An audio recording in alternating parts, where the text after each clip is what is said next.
Hi guys, welcome back to the Talking Rangers YouTube channel. I'm delighted to be joined with Clive Whittingham to digress the joy that is Queen's Park Rangers Football Club.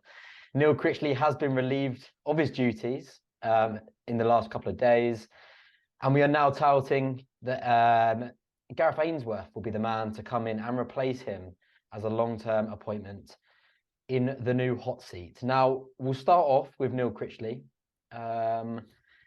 An interesting episode that's been Ainsworth seems to be our third manager of the season. Critchley our second. Clive, what is your thoughts with Critchley being relieved of duty just 3 months into the role? Yeah, we've now had more managers than wins, haven't we, since October? It's like one win and 2 managers. What a place. Usually I'm the one that sort of sits there and says you've got to give the manager time and the manager's not the problem and whatever. And that is true. I don't think the manager is really the problem at QPR, but his position had obviously become untenable. What is it? One win in 12 games, and that was the first one. No wins in 11. Players weren't having him, clearly. I mean, you just have to look at them on the pitch to know that. And there's a lot of stories going around about the players at the minute. They, obviously weren't having him at all. He called them out after Fleetwood and again at Hull for their mentality, and said that he'd been managing in the Championship elsewhere last season, and all the other Championship managers looked at QPR and what happened and formed an opinion of these players, and he questioned their mentality. And actually, I quite liked hearing that, because, I think these players are getting away with a lot at the moment. But if you do that as a manager, you've got to hope that the players respond to it in the right way. And it just looked like to me that they just thought, well, who the hell are you? Not going to play for you. Tactics all over the show, really. I can't believe, really, we're now watching a team that doesn't have wingers, has poor central midfielders. No, but we've got Sam Field in right mid. It's all good. Trying to play 4-4-2 with Sam Field on the right of midfield. And you get beat 3-0 by Sunderland doing it, and then you go up to Middlesbrough on Saturday and just pick the same again. You had all those kids on the bench on Saturday, but no intention of ever sort of using them, throwing one on. We go 2-0 down, we bring Albert Adoma on for all of his talk about the players having mentality issues. He just picked this. It was the same. He would then just pick them again the following week and sort of shuffle them around into a slightly different shape, same sub, same, It just didn't seem to be a lot of direction, new ideas, or I think he probably would have picked the same team again for Blackburn on Saturday, and it just drained away, didn't it? It was potentially the right man at the wrong time. If I'm being kind, maybe Correct. That's me being kind, but yeah, you can't really argue with the decision, I don't think. No, and I think you kind of surmise kind of my perspective of it. I think. You look at his time at Blackpool. You didn't hit the ground running there. I think, do you know, one of the biggest things for me, I think the role of director of football is to be that means between the board, those higher up in the structure of the football club, and the squad. And I think one of the biggest problems, I think, was the ill assessment potentially from Les Ferdinand in terms of where this playing squad was at in terms of mentality and the hangover from Beale leaving. I think realistically, if Les Ferdinand's able to make an assessment of that squad and understand that we are in a moment of crisis where we really need a strong leader, someone that's charismatic, someone that's going to pick that squad up. And I think really an assessment should have been made then in terms of, look, we need a strong character like your Warnock type, so that's getting thrown around all week at the moment. There should have been an understanding that Critchley, the type of person he is not going to be the man to pick this squad up. But also, this squad, almost getting Critchley on a three and a half year deal is almost an ideological perception that we can start a new project under a new gaffer, someone with that long-term perspective right from that off. And I think really a decision should have been made. Either, look, this has gone really AWOL. We get, Les Ferdinand sees all the things we don't. The squad is in such a crisis and so butthurt almost that Beale's gone in the manner, and that something should have been done to the end of the season. And then you can look at start to getting a Critchley type in, because I completely agree in terms of, I think Critchley is a good manager. I mean, he's a good coach. Let me probably rephrase that. I think he's not really adapted to the situation as much as we'd have liked. I can understand the appointment. I can understand why it was made. But I think not at that timing. And as you said, I think right man, wrong time, potentially. What's your perception now in terms of, do you think it's the right decision? I'm probably skipping over a couple of bits about Critchley there, but I've kind of come on to this point anyway, so I'll continue. But do you think now we're in a position again to get a new manager like we're looking at with Ainsworth, to start off a new project again almost, with someone that's been at Wickham for endless number of years? Or do you think we're now in a position even more than we were previously to get someone into the end of the season, see us through and start again in the summer? We've got to stay in the league, first of all. That's unreal. I mean, the situation that Critchley inherited, we were on a run of one goal and 1 point in 5 games under Beale. So, it didn't go wrong when Critchley arrived. It had started to go wrong previously. But somebody raised a point, if all these players were grumpy about Beale leaving, and that's what sort of caused the problem in the first place. Neil Critchley's, good mates with Mick Beale. He kind of played that down. He mentioned it a couple of times. One of the points that somebody made on social media that I hadn't really thought about is, were the players, did they actually want a mate of Mick Beale's coming in? Did that sort of exacerbate a poor situation? I don't know. He did inherit, however, a team that was 9th in the league when he took over and went back up to 6th when we won at Preston to start with. So, it's a difficult situation, but it's not a situation that should really have drained away into one win from 18 games now. I mean, we're in danger of winning 1 game in half a season if this continues. So, whole thing's very odd. I think if you'd appointed Critchley in the summer when he'd done quite well at Blackpool, and he'd started the project when Mick Beale started the project. I hate this bloody word project. If you'd appointed him in the summer, we'd have all been quite happy about that. And I think he had an expensive buyout from Blackpool of about 1.5 million quid, I think, which put us off. Beale was cheaper in the summer. And then I thought it was a reasonable appointment when it was made, because it just seemed to fit, because he was then out of work, freely available, could come straight in. They'd already sort of thought about him in the summer and liked him. So it made sense in that regard. I don't think at that point when we appointed him, we should have been thinking, get Warnock in till the end of the season because this might all go to shit, because we were 9th in the league and we went up to 6th with his first win. But that's what I'm saying, from like outside perception, that's what we see. But that's what I'm saying. Les Ferdinand, if he's in that position, he can see how bad. Yeah.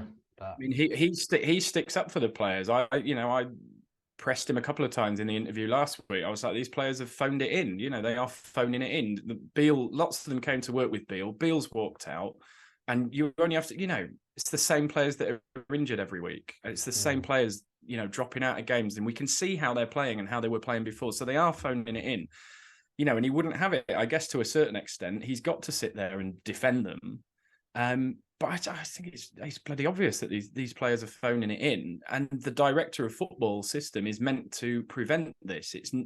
You're not meant to have a manager signing a load of players and then the manager walks out and the players down tools. That's precisely what the director of football system is meant to prevent. He's obviously getting a lot of criticism.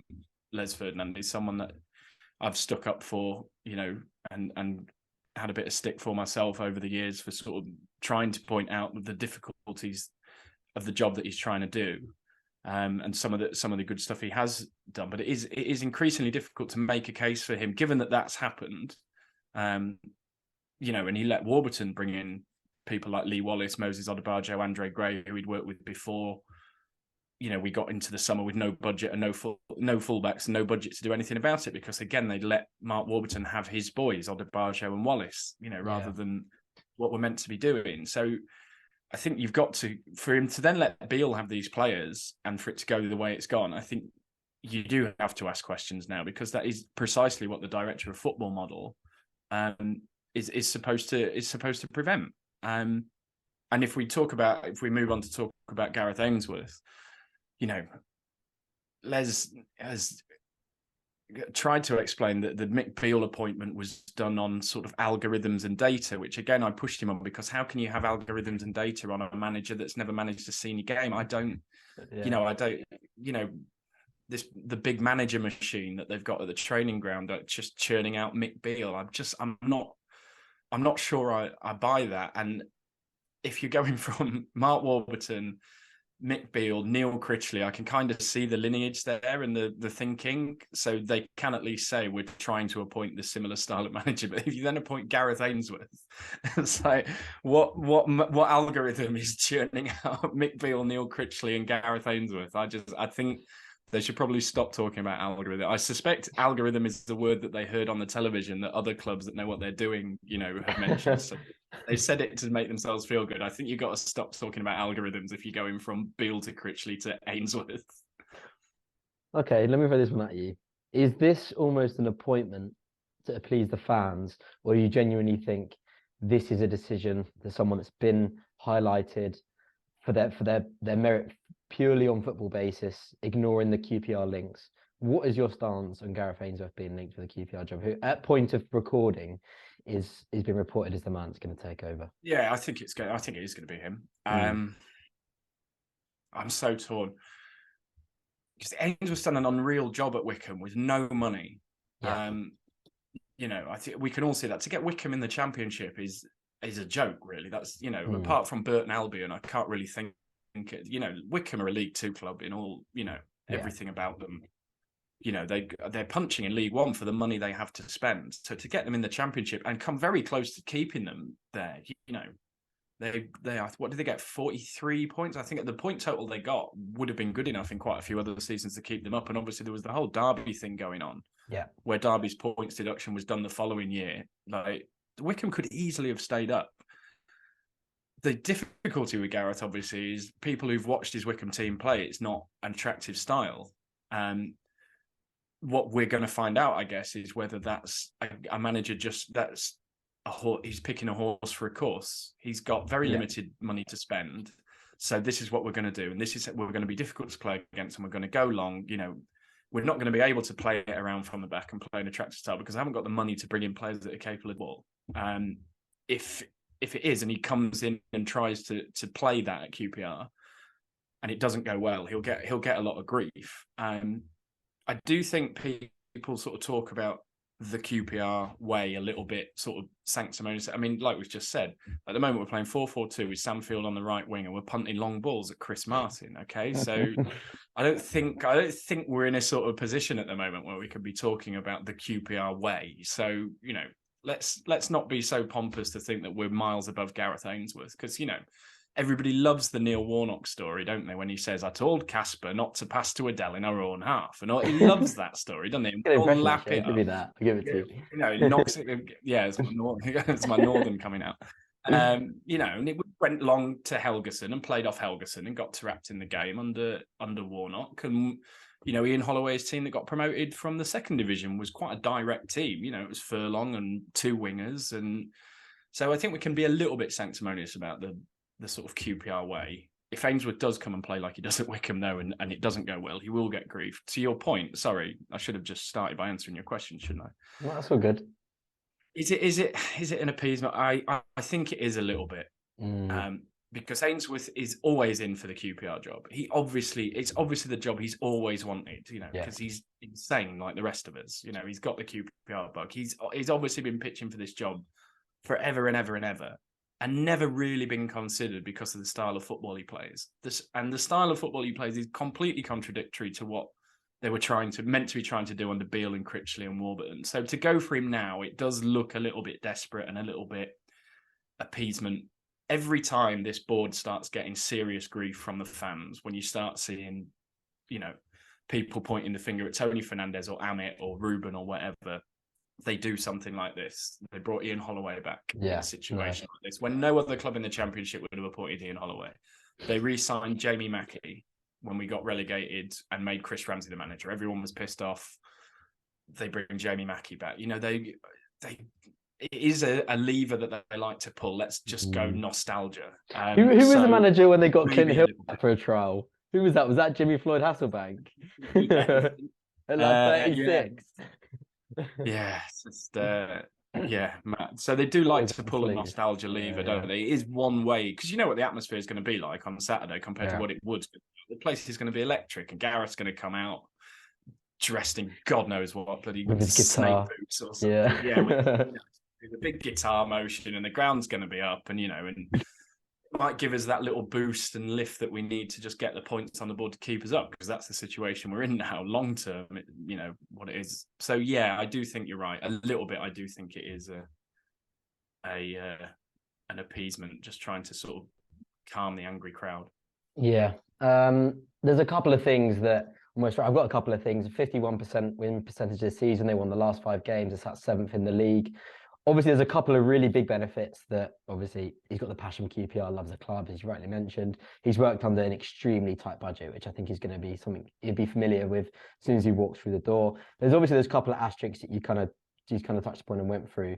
And I mean, the big word for me that's going to stand out that I think is really going to justify or underpin how well he uptakes this job is adaptability. I think a man that's been at the same club for such a long period of time and albeit had a lot of success, how well can he adapt to coming out of Wickham with this massive underdog mentality that I think that surrounds the club and underpins it, where that almost because of Ainsworth's he's overachieved in a lot of respects.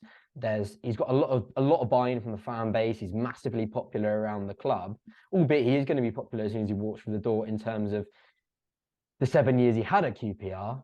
But there's a lot of expectation that he won't be accustomed to when it comes to being in the hot seat at Wickham. And there's going to be a lot of expectations to turn things around very quickly. He's not going to be given a lot of time. Success is going to be demanded, as I mentioned, very quickly in terms of the situation we're now in. So is his energy, his passion, and his past experience going to be enough to get us over the line? And maybe there is a little bit of worry that, or maybe it isn't a bit of a worry. It depends on what's been your take on it. A man that's only been at one club and not been through that period of, I know obviously had a time at QPR before, but really his main stint at this sort of level, I mean, not a lot of experience at Championship level. He's not been a manager that's been around here, there, and everywhere. He's not been put in a lot of different environments. So, yeah, it's going to be quite a difficult, obviously, as we well know, a very difficult very difficult challenge from the off, should I say. But I think one thing that he does bring is the culture that he looks to instill. I did some reading up earlier, and some of the things that I've got down here that he really buys into performance-driven targets rather than outcome-driven targets. Simply getting the result is not one of the things that he buys into. It's more appearances, goals, these sort of things that be broken down onto individual players. So it's going to be really interesting because there's a lot of unknowns about this appointment. And I think on the adaptability thing, first of all, he's going to have to adapt to the players he's inheriting, because Wickham are a physical team. They're a hard-working team. They're horrible to play against. They're in your face. Tackles, winning headers. They're a proper physical, nasty team. QPR are weak as piss. So that's the first thing he's going to have to. He's going to have to try and get that style out of Andre Dazelle, Tim Iribunum, people like that. That's going to be a real. Yeah, so that's going to be a real challenge to start with. The only sort of player there in that whole team, really, that you would say is a Gareth Ainsworth player from what we know about him at Wickham is probably Chris Martin, like massive lump up front to play off. So he's going to have to adapt to that. The expectation thing, like you say, there's zero expectation at Wickham, and they're overachieving. The expectation at QPR is really weird, because I think we all think of QPR as a Premier League team that's underachieving in the Championship, because most of our support base either started following us in the 70s when we were the best team in the country, the 80s when we got to 2 cup finals played in Europe, or like me, the 90s when we finished 5th in the Premier League. And you kind of think of QPR as that club, but QPR have stayed in a position here while the rest of the sport has moved on. We had our opportunity to be that club again on our 2 most recent promotions, and the owners blew it. And they blew it both times. They got a reprieve with the Bobby Zamora goal and blew it all over again. So that was our big chance missed. If you look at our ground, our average attendance, our incomes, our revenues, we're a League One club overachieving in the Championship, and we're only able to do that because the owners allow us to spend a wage bill of about 22-23 million pounds a season, which keeps us in the Championship. If we were spending a wage bill commensurate with our income, it would be about £8 or £9 million, which is middle of League One, which is also where our average attendance is. Plymouth get more than us. Yeah. You know, if you look down the attendances in League One this year, Plymouth, Portsmouth, there's about 8 clubs getting more people through the door than we are. So the expectation is there, but the reality is here. And it's a difficult sell to people to say that QPR, you know, as a mid-table championship team, you know, that is, you know, that's quite good for us. Obviously, 1 win in 80, you can't, you know, you do have a right to expect more than 1 win in 18 games. So yeah, expectation difficult. The team he's inheriting, you know, how he's going to get them to play his style, and that's going to be key. He will get more time than a normal person because it's Gareth Ainsworth. So, you know, I think if he were to lose his first Ian Holloway did this, right? Ian Holloway won his first game against Norwich and then lost 6 in a row. And nobody really said anything. There was murmurs and whatever. But if that had been somebody else that had come in, well, you only have to look at what's happened to Critchley. He's only been here. Exactly. 12 games. I think if Gareth Ainsworth did 1 win and 11 without a win, I think he'd probably survive it. And everyone would sort of say, well, look what he inherited. Because he's Gareth in League One. At we'll least he's got experience there. Yeah. So yeah, I think he'll get more time from the fans, and it will give the place a lift short term, which we need, because like, I just don't even see where we're getting a win from as it stands. Like watching us coming out of Middlesbrough on Saturday and thinking that was actually a bit better. You know, we've only lost 3. I know it was. Yeah. That was actually an improvement at Middlesbrough on Saturday. I think once you get to that point, you've got to put a bullet in somebody, haven't you? And it's bleak. Do you think it's a problem that he's almost, in terms of obviously next role, that he's only been at Wickham, and why do you think, other than, you know, some of these murmurs around like playing style, etc., I think given his personality and the culture he's installed is obviously a big thing, no budget. Why do you think, from your perspective, that nobody's really come knocking for Gareth over this period of albeit quite a lot of success? Style of play. I think I think Reading had a little sniff at one point, and Blackburn maybe. I think it's just purely style of play. He's got, you know, his reputation, I think, in football is of a really nice bloke. Yeah. Doing a really good job in a very specific set of circumstances. Yes. So that might be the line that you clip in sort of 6 months' time when this has all gone disastrously wrong. He's a nice guy, though. He was a really nice bloke doing a really good job in a really specific set of circumstances at Wickham, and we brought him. You know, one of the sort of worries about this is, you know, he's such a great bloke and he's so popular at QPR and everybody loves him so much. I put in the match preview at the weekend that QPR gets you. It gets you. Sometimes it might take a long time, like 8 years it's taken for Lee Hughes and Les Ferdinand, or it might be really quick. It might be 11 games like Neil Critchley. But QPR gets you in the end, right? All 3 of those blokes at the end of last week, you were watching them, like Lee Hughes on your podcast, me interviewing Les, and Neil Critchley talking to Paul Morrison. They all looked thoroughly QPR'd. Just the dark rings around the eyes, the sort of sad expression, the, you know, far away look in their eyes and whatever. And if we're going to do that to Gareth Ainsworth and like set QPR Twitter on him and things, I'm not sure my heart can take it. I think, you know, it's gonna. I hope it goes well anyway, because obviously I hope it goes well, but I really hope it goes well, because if we're going to QPR Gareth Ainsworth, honestly, I genuinely think I might shed tears.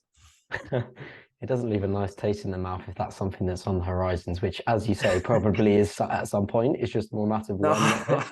I'm actually like despairing here, thinking about the possibility of it. Like, can you imagine being at a game where people are chanting Ainsworth out? Oh no.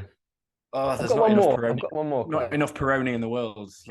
Like, you know, listen, hey, maybe Leslie's algorithm says that, you know, we're going to win the championship by 200. But, you know, the manager bot 3,000 says that Gareth Ainsworth QPR win the championship by 200 points. So what's the odds we get? What's the odds we get David Wheeler back, or maybe you can bring Akinfenwa out of retirement, something like that. All the Wickham fans, well, not all the Wickham fans, that's a horrible generalisation, but I saw on their message board earlier, there's quite a few of them think that he'll immediately try and take Josh Scowen with him, get the rat back. Yeah, the rat. You know, I mean, that might be. It's where we are. I'll tell you, I've got, you know, I'd rather have Scowen than who was playing central midfield for us on Saturday. But again, that's not saying something. Like saying 3-1 defeat to Middlesbrough is better, isn't improved. It's not saying much, is it? Granted. So, okay, one quick last one. One thing I think also that will be quite an interesting element of this transition, should we say, from Gareth being at Wickham to now in at QPR. I think some of the stuff I've read is that he's a man who literally has his hands in everything. He sits in board meetings, finance meetings. He turns the sprinklers on before training in the morning. He has a relationship with everybody at the club. And I think it's him. The club is him. He is the club, and he embodies everything about it. And I think when he moves to QPR and he's got Les, who's obviously gonna have quite a lot of, quite influential in a lot of matters. He's not gonna have as much influence as he did at Wickham. I think that could be quite an interesting development as to how that unfolds. I saw a couple of reports, probably it will be a load of crap, that Ainsworth's worried about working alongside Les, etc., etc. How much do you think that could really almost be an element that maybe he struggles to cope with in terms of being that man at Wickham to just really having more of a confined role and not the influence that maybe he would have, being at Wickham as he would do at QPR? It's interesting. Well, again, like the style of play, is he playing like that at Wickham because that's how he likes to play football? That's the point, isn't it? Or is he playing like that because that's all he's got at Wickham? So is he at Wickham? Is he, like you say, doing everything, putting the goal nets up at training and being that guy? Is he doing that simply because Wickham don't have the money to employ anybody else to do those jobs? Or, like you say, is he a massive control freak? He doesn't strike me as that kind of person. And if you're coming out of League One into a championship job, I don't think, you wouldn't be expecting to go into a club and, it's not like we were appointing, some brilliant Premier League manager who's doing us a favour by coming here. It's a big step up for him and it's a job that he wants. So I don't buy into this. He's worried about working with it. Most clubs you would go to now, you would work in a director of football system. The pressure's on Les, really, isn't it? I think. Yeah. The most damning indictment, I know Les is getting a lot of stick at the moment because many people have got many reasons. The most damning indictment on Les for me at the moment is that 8 years in, talking about developing players, pathways to first team, showing these boys they've got a chance of playing football here. Yeah. 8 years into that, and every time he says that, I agree with him. 8 years in, we don't have one boy who is capable of filling in for Lyndon Dykes for 10 games. Not one person anywhere in the club, in the B team, in the under-23s, in the under-18s, he's capable of standing up front, winning a couple of headers, putting himself about, missing a few sitters from 3 yards for 10 games. We don't have any. That's the most damning indictment for me. So, Ainsworth will come in and work with what he's given, and he'll be grateful for it because he wants the job. He's always wanted it. He's the League One manager stepping up to the Championship. You would assume, if he went to Swansea or anywhere else, you would have director of football. That's how it is. Yeah. The pressure's on the guy above him now. You've got to ask. Well, it's the Brian Clough thing, isn't it? If the manager gets the sack, the chairman who appointed him should get the sack as well. Like the pressure's massively on Les now because the Critchley thing, Beale's we got rid of Warburton. He said it was in the best interest of the club. Basically, Warburton had fallen out with all of the Paul Hall, Chris Ramsey side of the business. So they got rid of him. The Beale thing has blown up on him. The Critchley appointment is a disaster. The pressure's on him now. This, it's got to work for him. That's where he is. Okay, just then lastly, before I let you go, if you were Les, who would you have picked for this managerial appointment? Oh no. Well, you shouldn't ask me because I didn't think the Critchley appointment was a bad one. I thought it made a lot of sense. Obviously, Wilder was getting chatted about Jones. I can't remember the guy that the foreign manager. I can't remember. I just don't think I don't know enough about Cifuentes. That's it. Yeah, the analytics types are going to love somebody like that. I'm not going to pretend to that know algorithm is probably. I would get excited by an appointment like that, but who knows? Chris Wilder always comes up. I don't know. I love Chris Wilder, but there's something went on at Middlesbrough. And he was basically, you know, at Middlesbrough, he was pitching for every job that came up. He tried to go for the Burnley job. He tried to go for the Bournemouth job. So that, you know, that's another Beale situation, isn't it? Yeah. You know, would Chris Wilder come here at the moment to take this situation on? Zero money to spend on players. That's the big thing. Because, you know, apart from how much am I getting paid, manager's always going to want to know what's my budget, you know, how much have we got to spend on players? And the answer to that QPR is zero. So that immediately limits the sort of manager you're going to get. Yeah. I don't know. I'm going to dodge your question, and I just hold my hands up and say that I thought that Critchley was a good idea. So you shouldn't, you know, my opinion counts for nothing, doesn't it? So yeah, I could you know, we'll get Ainsworth will come in. We'll get excited for a couple of weeks. That'll be nice. I don't know. Hopefully, just the new manager bounce. We win a couple of games and we just stay up. That's just all we need, isn't it? Yeah, well, I mean, that's the first thing. We've got to stay up. I can't believe I'm saying that from top of the league in October. But at the moment, I don't see where win's coming from. So that's first priority. We've got to beat somebody soon. Otherwise, it's, you know, we're going to be in trouble. Yeah, and I think the length of contract to be interesting as well, because he's not going to.